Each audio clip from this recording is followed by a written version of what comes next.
तुम जवानी में रंगीन हो गई हो, जवानों के लिए मशीन हो गई। बेकार है भैया, मैं तो टूट गया।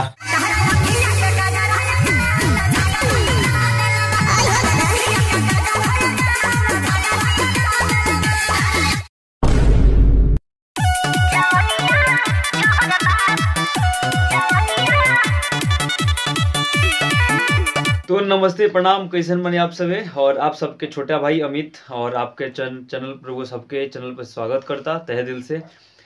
तो रुआ सभी के बता दी कि खेसारी भैया के गाना अभी जौन ट्रीजर अभी लॉन्च भइल का जौन का नाम बा झगड़ा। बात पूरी लागत है कि झगड़ा ये ठंडी के दिन में और झगड़ा कराई, ठीक बा। तो झगड़ा 2.0 फिर से रिलीज हो गया वाला बटे। अभी ट्रीजर ओकर आउट भइल कटे और एमे भैया के खूब अच्छा लुक बटे, ठीक बा। गूगल खेसारी भैया के झगड़ा सॉन्ग तेरी खड़ा नहीं होता है मुठ मार। अरे नहीं गड़बड़ा गया। तो वो सबके बता दे कि खेसारी भैया गाना जल्द आवे वाला बटे जौना का नाम बा झगड़ा 2.0 और इस झगड़ा में रगड़ा बहुत कस के हुई। रंडी खा रहा है, ये कोई रंडी खा रहा है, ठीक बा। और रगड़ा तो हुई पूरा विरोधी सन के और काफी अच्छा गाना बाटे। वो सबके सुनिए। अभी केवल टीजर पोस्टर आउट भइल बाटे खेसारी भैया के और हमको लगता है कि कल गाना छूट जाएगा चाहिए।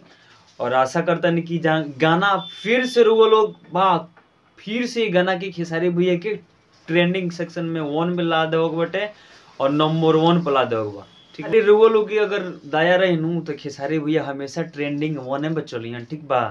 तो रुआ लगिन के गाना पूरा मतलब पूरा जोर लगा दो बा झगड़ा सॉन्ग के और पूरा जोर जार से पूरा मतलब ट्रेंडिंग सेक्शन में 1 लगा मतलब 1 पर ला दो बा। जैसे पिछली का गाना चलत रहा तो पूरा ट्रेंडिंग सेक्शन 1 में ला दो बटे। तो वो सब फिर बना रही, फिर आओ तेरे नेक्स्ट वीडियो में। तब तक ये धन्यवाद। अगर वो चैनल पर नया बनी तो प्लीज़ प्लीज़ प्लीज़ भाई के चैनल है, बेल आइकन के दबा के प्रेस कर दी और